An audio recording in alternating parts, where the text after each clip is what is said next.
감사가와 감사해 눈을 뜰 때 감사해 밥 먹을 때 감사해 학교에서 영유치부 초등부 중고등부 모두 감사해 모두 당장 신청해 이번 감사가와 푸짐한 경품 추첨도 있어 감사할 것들 무한한데 우리 모두 감사가와 감사해 힘들어도 감사해 못 모여도 감사해 어디서나 언제까지 어떻게 모두 함께 바로 신청하세요 감사가와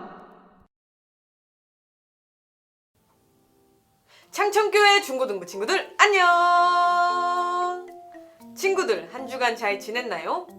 오늘 함께 부를 찬양의 제목은 원하고 바라고 기도합니다 라는 찬양입니다. 이 찬양을 수련회 때 원우와 대원이와 겸이가 연주해준 찬양인데요. 우리 함께 이 찬양을 부를 때 가사를 생각하면서 함께 찬양했으면 좋겠습니다. 함께 찬양하겠습니다.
함께 기도하겠습니다.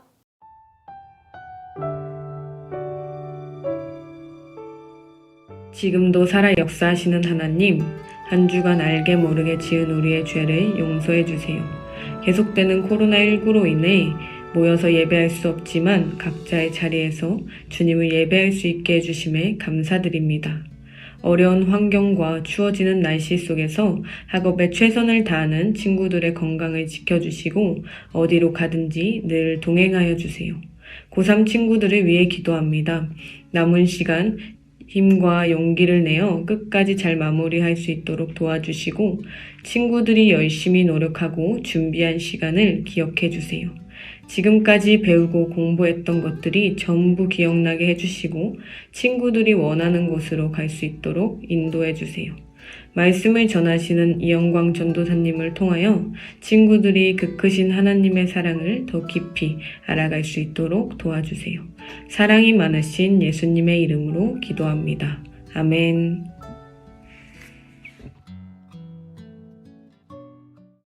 중고등부 친구들 샬롬! 네, 반갑습니다. 우리 아까 곽하정 선생님 트로트 잘 봤죠? 우리 곽하정 선생님 이렇게 열심히 홍보하는데 우리 친구들 모두 감사가왕 참여할 거죠? 네, 담임 선생님 통해서 참여하면 됩니다. 우리 홍보 포스터도 짜잔! 네, 이렇게 나왔으니 우리 친구들 잘 보시고 전사님 그 이미지로도 카톡으로 보낼 거니까 우리 친구들 잘 보시고 신청하면 되겠습니다.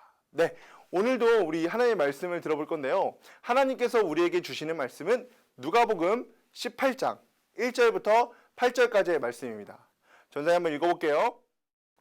예수께서 그들에게 항상 기도하고 낙심하지 말아야 할 것을 비유로 말씀하여 이르시되 어떤 도시에 하나님을 두려워하지 않고 사람을 무시하는 한 재판장이 있는데 그 도시에 한 과부가 있어 자주 그에게 가서 내 원수에 대한 나의 원한을 풀어주소서 하되 그가 얼마 동안 듣지 아니하다가 후에 속으로 생각하되 내가 하나님을 두려워하지 않고 사람을 무시하나 이 과부가 나를 번거롭게 하니 내가 그 원한을 풀어주리라. 그렇지 않으면 늘 와서 나를 괴롭게 하리라 하였느니라. 주께서 또 이르시되 불의한 재판장이 말한 것을 들으라. 하물며 하나님께서 그 밤낮 부르짖는 택하신 자들의 원한을 풀어주지 아니하시겠느냐? 그들에게 오래 참으시겠느냐? 내가 너희에게 이르노니 속히 그 원한을 풀어주시리라. 그러나 인자가 올 때에 세상에서 믿음을 보겠느냐 하시니라. 아멘.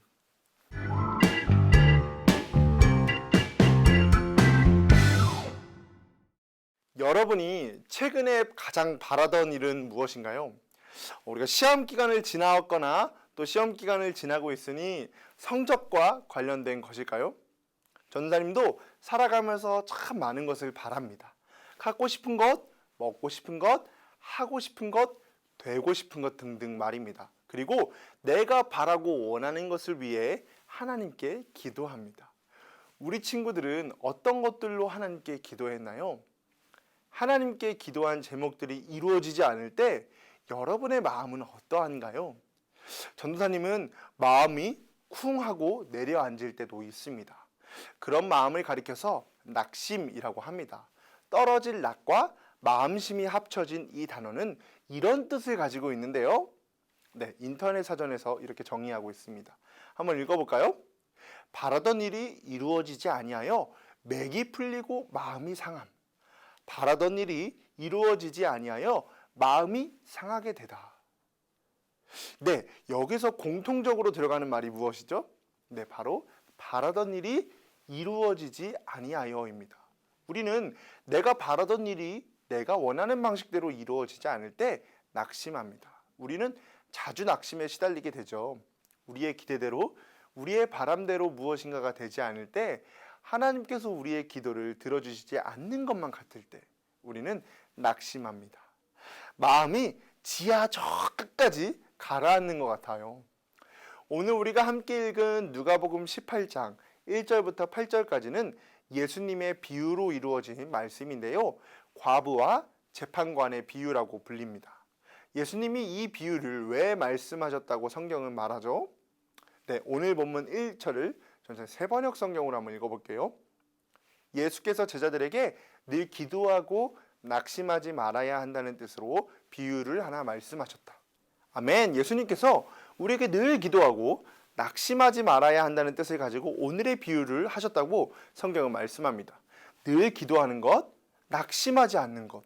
이 두 가지를 위해 예수님은 오늘 우리에게 말씀을 전하고 계신데요. 그러면서 이 비유 이야기를 들려주십니다. 조금 길지만 우리 세번역 성경으로 한번 다 읽어볼게요. 어느 고을에 하나님도 두려워하지 않고 사람도 존중하지 않는 한 재판관이 있었다. 그 고을에 과부가 한 사람이 있었는데 그는 그 재판관에게 줄곧 찾아가서 내 적대자에게서 내 권리를 찾아주십시오 하고 졸랐다. 그 재판관은 한동안 들어주려고 하지 않다가 얼마 뒤에 이렇게 혼자 말하였다. 내가 정말 하나님도 두려워하지 않고 사람도 존중하지 않지만 이 과부가 나를 이렇게 귀찮게 하니 그의 권리를 찾아주어야 하겠다.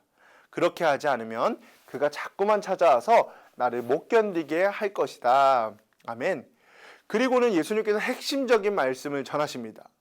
주님께서 말씀하셨다. 너희는 이 불의한 재판관이 하는 말을 귀담아 들어라. 하나님께서 자기에게 밤낮으로 부르짖는 택하신 백성의 권리를 찾아주시지 않으시고 모른 채하고 오래 그들을 내버려 두시겠느냐? 내가 너희에게 말한다. 하나님께서는 얼른 그들의 권리를 찾아주실 것이다. 그러나 인자가 올 때 세상에서 믿음을 찾아볼 수 있겠느냐? 불의한 재판관이지만 줄곧 찾아오는 과부를 외면할 수 없었습니다. 계속해서 과부를 모른 척할 수는 없었습니다. 그런데 하나님은 어떠하시죠? 하나님께서는 밤낮으로 부르짖는 자신의 백성들을 외면하시거나 모른 채 하는 분이 아니라고 예수님 말씀하십니다. 하나님은 언제나 우리를 지켜보고 우리를 향하여 귀를 기울이시는 분이십니다. 시편 77편 1편은 이렇게 말합니다. 내가 하나님께 소리 높여 부르짖습니다. 부르짖는 이 소리를 들으시고 나에게 귀를 기울여 주십시오. 그렇기 때문에 우리는 늘 기도할 수 있어요. 우리의 기도를 외면치 않으시고 들으시는 하나님이 계시기 때문입니다. 그런데 우리가 낙심하게 되는 까닭은 무엇이죠? 아까 우리가 살펴보았듯이 우리가 바라는 것, 우리가 원하는 것이 마음처럼 되지 않을 때입니다. 우리는 우리를 외면하지 않으시고 우리의 기도에 관심을 가지시고 우리를 향하여 끊임없이 귀를 기울이시는 분이 하나님이심을 압니다. 그래서 우리의 바람과 원함을 하나님께 마음껏 이야기합니다. 그런데 우리의 마음대로 되지 않을 때 하나님께서 우리가 원하는 방식대로 문제를 해결해 주시지 않을 때 우리가 낙심을 하게 돼요. 그런데 이런 기도의 중심은 바로 나입니다. 하나님께는 관심이 없고요. 나님만 남게 됩니다. 하나님의 방법, 하나님의 뜻은 중요하지 않아요. 우리의 기도는 대부분 나 자신만을 위한 기도인 경우가 참 많습니다. 물론 나 자신을 위한 기도에서도 하나님께서 원하시는 기도가 있을 수 있습니다. 그러나 때로는 나의 기도가 하나님의 뜻과도 다를 수도 있습니다.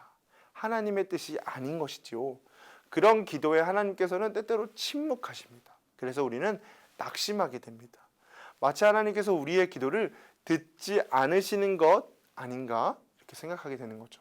그러나 하나님은 분명 우리를 향하여 모른 채 하지 않으시는 분이라고 예수님은 말씀합니다. 그러면 침묵은 무엇일까요? 그 또한 하나님의 들으심입니다. 하나님께서 우리의 이기적이고 모난 기도를 침묵으로 응답하시는 것이죠. 그래서 우리는 이러한 이유로도 낙심할 필요가 없습니다. 사랑하는 중고등부 친구들, 끊임없이 하나님께 기도하시길 바랍니다. 여러분의 이야기를 듣고 싶어 하시고 여러분을 끊임없이 살펴보시고 귀 기울이시는 하나님께 여러분의 이야기, 모든 이야기를 들려드리길 바랍니다. 그러나 낙심하지 마십시오. 우리의 바람대로 되지 않았다고 낙심하지 마십시오. 우리의 기도 가운데 이루어지지 않은 내용들이 있다면 하나님께서 여전히 침묵으로 일관하신다면 침묵으로 응답하시는 하나님의 말씀을 들으시길 바랍니다. 그것은 하나님께서 듣지 아니하시는 것이 아니라 이미 답하신 것일지도 모릅니다. 계속해서 우리의 바람과 욕망을 하나님께 이루어 달라고 요청하는 것에서 벗어나 하나님의 뜻에 따라 순종하며 기도하는 성숙한 그리스도인들이 되시길 바랍니다. 이미 우리의 모든 것을 아시는 주님께서 가장 좋은 때에 가장 선한 것으로 채우실 것입니다. 참으로 어렵지만 묵묵히 이 길을 함께 걸어나가는 여러분이 되길 소망합니다. 그리하여서 인자가 올 때 세상에서 믿음은 찾아볼 수 있느냐라는 질문에 네 하고 대답하는 믿음의 사람들 여러분들이 되시길 바랍니다. 마지막으로 한 문장을 여러분과 공유하며 말씀을 마무리하려고 합니다. 하나님의 뜻이 당신이 기대하는 것과 정확히 일치하지 않을 수 있습니다. 훨씬 더 나빠 보일 수 있지만 결국 더 좋아지고 더 확장될 것입니다. 엘리자베스 엘리엇이라는 사람의 말이었습니다. 함께 기도하시겠습니다. 우리를 향하여 귀 기울이시기를 포기하지 않으시는 하나님, 우리의 마음속에 있는 모든 이야기를 하나님께 늘 기도하는 우리가 되게 하여 주옵소서. 하나님께서 침묵으로도 응답하신다는 지혜를 우리가 깨달아 알게 하여 주옵소서. 그리하여서 나만을 위한 하나님을 기도하는 자들이 아니라 하나님을 위한 나를 기도하는 우리가 되게 하옵소서. 좋으신 예수 그리스도의 이름으로 기도합니다. 아멘.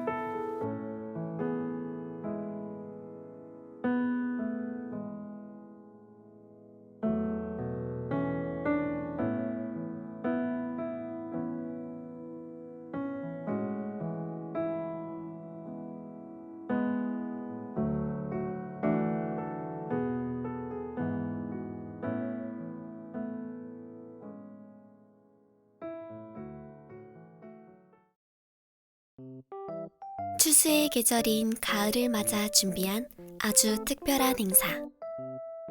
월드비전과 함께하는 감사로 따뜻한 새일에. 지금부터 가슴 따뜻해지는 새일의 동안의 여정을 소개하겠습니다.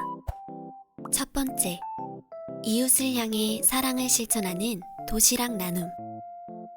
코로나로 학교에 가지 못해 더욱 배고파진 아이들이 있다는 사실을 알고 계신가요? 학교에서의 급식이 유일한 한 끼 식사였던 취약계층 아이들에게 사랑의 도시락을 선물합니다. 5,000원이면 따뜻한 밥 한 끼를 책임질 수 있습니다. 11월 1일부터 7일 주일까지 한 주간 교회에 비치된 구제연금 봉투에 도시락이라고 적어주시거나 계좌로 보내실 때 역시 이름과 함께 도시락이라고 적어주시면 됩니다. 한 사람당 5,000원까지만 후원이 가능하니 많은 성도님들과 교회학교 친구들의 참여를 바랍니다. 후원에 참여하신 분들은 따뜻한 밥 한 끼를 대접했다는 의미로 숟가락을 들고 사진을 찍어 담당 전도사님께 보내주세요. 보내주신 사진은 추수감사주일 감사 영상에 담깁니다. 두 번째, 주님과 함께 감사를 실천하는 감사노트. 우리를 향하신 하나님의 분명하신 뜻. 항상 기뻐하라. 쉬지 말고 기도하라. 범사에 감사하라. 새일의 둘째 주는 매일매일 감사를 실천하는 감사노트를 작성합니다. 11월 8일 월요일부터 13일 토요일까지 주님과 함께 감사를 실천해 보세요. 정성스럽게 적은 감사노트를 찍어 담당 전도사님께 보내주세요. 보내주신 사진은 역시 추수감사주일 감사 영상에 담깁니다. 세 번째, 말씀으로 채우는 특별 새벽 기도회. 올해는 특별히 연무대 교회를 담임하시는 김영호 목사님을 통해 새일의 마지막 한 주 동안 말씀을 듣습니다. 11월 15일부터 20일까지 6일간 새벽 5시 30분 유튜브 창천교회 채널에서 온라인으로 드리는 특별 새벽 기도회. 감사로 따뜻한 새일의 마지막 주간을 하나님의 말씀과 은혜로 채우시기를 소망합니다. 감사로 따뜻한 새일에. 부쩍 추워진 날씨에 몸도 마음도 움츠러들기 쉬운 요즘. 새일의 기간을 감사로 따뜻하게 채워보시는 건 어떨까요?